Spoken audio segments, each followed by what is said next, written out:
2021년 1월 5일 화요일의 경제 뉴스를 읽겠습니다. 파죽지세 코스피 3천선 턱밑 2,990대로 치솟아. 코스피 지수가 전날 2%대의 급등세에 이어 5일에도 사상 최고치 기록을 이어가며 3천선 턱밑까지 올랐습니다. 이날 코스피는 전날보다 46.12, 1.57% 오른 2,990.57을 기록했습니다. 전날 사상 처음으로 2,900선을 넘어 단숨에 2,940대로 치솟은 데 이어 이날 장중 통틀어서도 최고점으로 마감하며 3천선 돌파에 바짝 다가섰습니다. 코스피는 24일 2,800선을 처음 돌파한 이후 6거래일 연속 사상 최고치를 경신 중입니다. 연속 상승 기간은 7거래일째입니다. 쉼없이 오르는 자산시장. 쏠림 부채 입단 경고. 홍남기 경제부총리는 실물금융 간 괴리에 대한 우려를 나타내며 늘어난 유동성이 자산시장 쏠림과 부채를 급증시킬 가능성에 유의해야 한다고 밝혔습니다. 이주열 한국은행 총재 역시 부채 수준이 높아 자그마한 충격에도 시장이 크게 흔들릴 수 있다며 높은 수준의 경계를 주문했습니다. 실제 지난해 9월 말 기준 가계부채는 1,682조 원으로 사상 처음으로 GDP를 넘어섰습니다. 코로나 이후 반도체, 디스플레이 슈퍼사이클 온다. 기술 패권 전쟁 시작. 우리 기업들은 이미 코로나19 이후의 경영 환경 변화를 대비해 바삐 움직이고 있습니다. 한국의 대표 산업인 반도체와 디스플레이도 예외가 아닙니다. 장기 호황, 일명 슈퍼사이클에 진입한 반도체 시장을 선점하기 위한 글로벌 기업들의 경쟁은 한층 더 치열해지고 있습니다. 시장조사기관 IDC는 올해 글로벌 반도체 시장의 수요를 작년 대비 DRAM은 19%, 낸드 플래시는 34% 증가할 것으로 예상했습니다. 이미 반도체 수출은 크게 개선되는 분위기입니다. 산업통상자원부에 따르면 지난달 한국의 반도체 수출은 94억 6천만 달러로 전년 대비 30% 증가했습니다. 이는 2018년 8월 이후 2년 4개월 만에 최고치입니다. 코로나19를 계기로 촉발된 비대면 사회로의 진입은 디스플레이 시장의 수요 증가로 이어졌습니다. 당초 지난해 초 경기 침체가 장기화될 것이라는 예상과 달리 재택근무, 원격 수업 등의 확대는 디스플레이 업계의 수혜로 작용했습니다.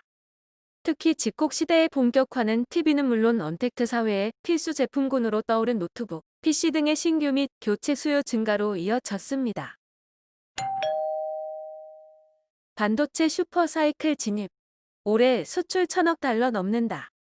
반도체 경기가 코로나19 대유행 속에 오히려 초호황기를 누리는 이른바 슈퍼사이클이 앞으로 2년 동안 진행될 것으로 기대됩니다.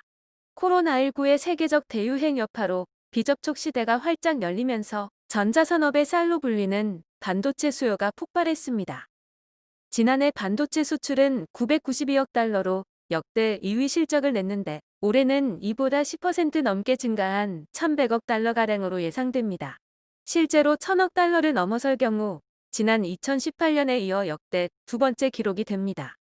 산업통상자원부는 옴디아 등 해외 업체 3곳의 조사를 바탕으로 반도체 수출에 청신호가 켜졌다는 전망을 이례적으로 내놓았습니다. 삼성전자와 SK하이닉스가 주도하는 메모리 반도체 분야 수출은 지난해보다 12% 증가한 716억 달러가량에 이를 전망입니다. 파운드리 주문 넣으면 1년 대기. 자동차도 폰도 라인 멈출판. 5일 반도체 업계에 따르면 생산 능력을 초과하는 주문이 들어오면서 파운드리 업체들이 슈퍼 호황을 맞고 있습니다. 코로나 백신 보급으로 글로벌 경기가 회복될 것으로 예상한 자동차, 전자업체들이 생산량을 대폭 늘리면서 시스템 반도체 수요가 급증한 영향이 큽니다.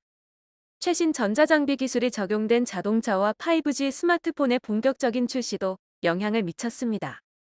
대만 TSMC, 삼성전자 등 선두권 파운드리 업체의 스마트폰용 애플리케이션, 프로세서 AP, 그래픽 처리 장치 GPU, 차량용 반도체 등의 생산 주문을 넣어도 1년 이상 기다려야 합니다. 삼성전자 사흘째 최고가 경신. 시총 500조 시대. 삼성전자가 5일 사흘째 최고가를 경신했습니다. 이날 유가증권 시장에서 삼성전자는 전날보다 1.08% 오른 83,900원에 거래를 마쳤습니다. 시총은 500조 8,647억 원으로 불었습니다. 종가 기준으로 시총이 500조 원을 넘은 것은 처음입니다. 전날 장중 한때 사상 최초로 500조 원을 돌파한 바 있습니다.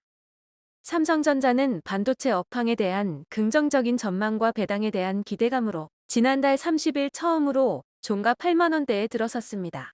삼성전자의 목표가를 상향 조정하는 분석도 이어지고 있습니다. 국민연금, 대한항공 증자 반대, 아시아나 인수 암초.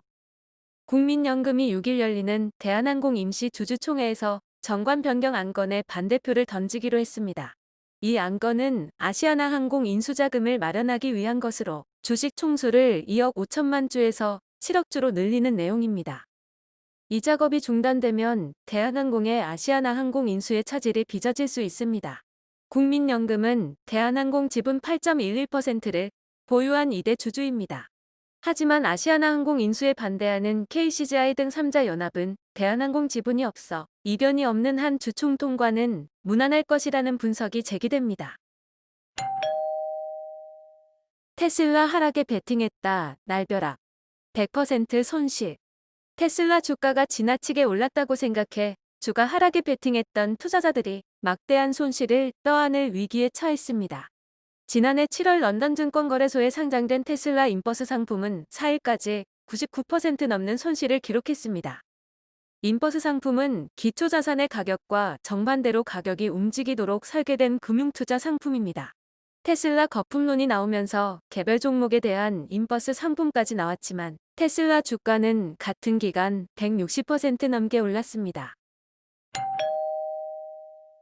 2021년 K전기차가 달린다. 5일 업계에 따르면 국내 1위 완성차 업체인 현대차그룹은 올해 전기차 전용 플랫폼 eGMP를 기반으로 한 전기차 브랜드 아이오닉5를 출시합니다. 기아차와 제네시스도 각각 eGMP 플랫폼을 활용한 준중형 전기차 CV와 크로스오버 전기차 JW를 각각 내놓습니다. 현대차그룹은 현대차 아이오닉, 기아차 CV, 제네시스 JW 등 eGMP 기반 차량을 통해 전기차를 2025년 23개 차종으로 확대, 글로벌 시장에서 연간 100만 대 판매한다는 계획입니다. 셀트리온 코로나 치료제 임상 이상 결과 13일 공개. 제약바이오 업계에 따르면 셀트리온은 오는 13일 대한약학회가 주최하는 신약개발 심포지아에 참여해 네키로나주의 글로벌 임상 이상 결과를 발표할 계획입니다. 앞서 셀트리온이 식품의약품안전처의 요청으로 상세한 임상 데이터를 공개하지 않으면서 임상 결과가 오리무중이라는 우려가 확산하자 조기에 발표하기로 한 겁니다. 문턱 낮춘 한국형 아리백. 재생에너지 붐 일으킬까? 정부가 2050 탄소 중립 달성을 위해 기업의 에너지 전환을 유도하는 재생에너지 거래 플랫폼을 내놓았습니다. 사용 전력 100%를 재생에너지로 전환하는 글로벌 캠페인인 아리백을 국내 실정에 맞게 도입하겠다는 것인데 전기 사용량 기준도 없고 부담스러운 재생에너지 100% 선언도 필요치 않아 문턱을 낮췄다는 평가입니다. 주목할 점은 한국전력공사가 독점해온 전기 공급 제도를 깨뜨려 전기 소비자가 재생에너지를 선택적으로 구매할 수 있게 했다는 것입니다. 중국 또 제친 한국조선업. 3년 연속 세계 1위 유력. 지난해 한국조선 업체의 수주량이 중국 업체를 또다시 제친 것으로 분석됩니다. 이로써 한국은 3년 연속 세계 1위 달성이 유력해졌습니다. 5일 영국 조선 해운 분석업체 클락슨 리서치에 따르면 지난해 전 세계 선박 발주량은 총 1,792만 CGT로 집계된 가운데 1위인 중국과 2위 한국이 각각 798만 CGT와 673만 CGT를 수주했습니다. 다만 해당 수치에는 지난달 말 한국조선해양과 삼성중공업이 연이어 수주한 LNG 운반선 17척이 빠져 있습니다. 따라서 이 물량을 더하면 한국이 또다시 중국을 제치고 1위를 달성한 것으로 보입니다. 이베이 코리아 매각 착수. 지마켓 옥션 주인 바뀐다. 국내 이커머스 플랫폼 이베이 코리아의 매각 작업이 본격화됩니다. 지난해 초 소문으로 돌았던 매각설이 결국 현실화됐습니다.